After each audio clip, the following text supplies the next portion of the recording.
Start. पिछले कुछ वर्षों में सरकारी ज़मीन पर अतिक्रमण कर आशियाना बना लेने का चलन बढ़ा है। आज यह एक गंभीर समस्या के रूप में सामने है। महानगरों से लेकर छोटे शहर तक कोई भी इससे अछूते नहीं है। इसका मुख्य कारण रोजगार की तलाश में गांवों से शहरों की ओर पलायन है। शहरों में ढांचागत सुविधाएं सीमित और महंगी है, जबकि उनकी आबादी लगातार बढ़ रही है। ऐसे में गरीब परिवारों के सामने आवास का संकट होता है और वे खाली पड़ी सरकारी ज़मीन पर पहले अपना अस्थायी आशियाना बनाते हैं और बाद में कुछ लोग वहां स्थायी ढांचा या पक्का मकान बना लेते हैं। राज्य सरकारों की ओर से ऐसी बस्तियों को हटाने के लिए समय समय पर अभियान चलाए जाते हैं, जिनका व्यापक स्तर पर विरोध भी होता है। कई बार ऐसे मामले अदालत तक पहुंच जाते हैं।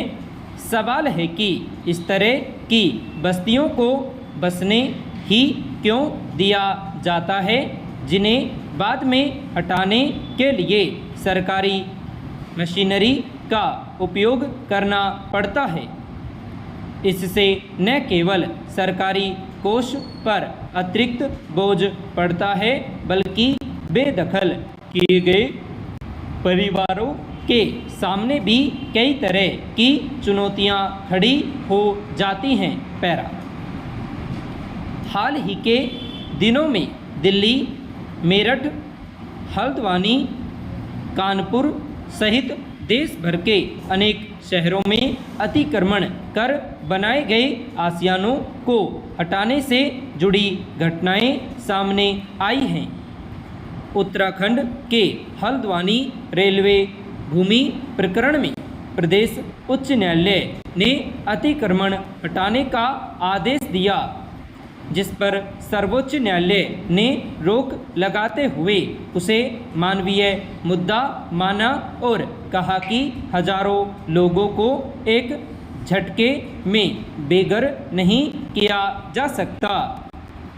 हालांकि बाद में शीर्ष अदालत ने स्पष्ट किया कि भूमि रेलवे की है और कब्जाधारियों का उस पर कोई वैधानिक अधिकार नहीं है, मगर राज्य सरकार को प्रभावित परिवारों के पुनर्वास के विकल्पों पर विचार करना चाहिए।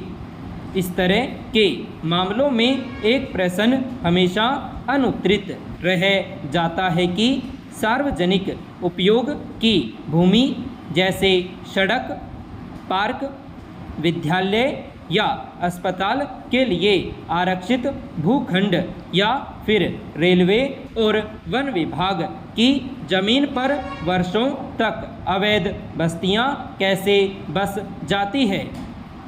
यह आश्चर्यजनक है कि इन बस्तियों में मकानों को बिजली पानी के कनेक्शन दिए जाते हैं और इनसे नियमित रूप से गृह कर भी वसूला जाता है। कई लोग अपनी जीवन भर की कमाई लगाकर यहाँ अपने लिए घर खरीदते हैं। सबसे बड़ा प्रश्न यह है कि जब यह सब हो रहा होता है तब प्रशासन कोई कदम क्यों नहीं उठाता। यदि मकानों का निर्माण अवैध तरीके से किया जाता है तो प्रारंभिक स्तर पर ही इन्हें क्यों नहीं रोका जाता। क्या यह केवल नागरिकों की भूल है या फिर प्रशासनिक लापरवाही। स्थिति तब और गंभीर हो जाती है जब वर्षों बाद अचानक इन बस्तियों को अवैध घोषित कर ध्वस्त करने की कार्रवाई शुरू कर दी जाती है। बुलडोजर जब चलता है तो केवल ईंट पत्थरों का ढांचा नहीं गिरता, बल्कि यह उन परिवारों के सपनों, सुरक्षा और भविष्य को भी कुचल देता है जिन्होंने वहां अपना बसेरा बनाकर नई जिंदगी की शुरुआत की थी।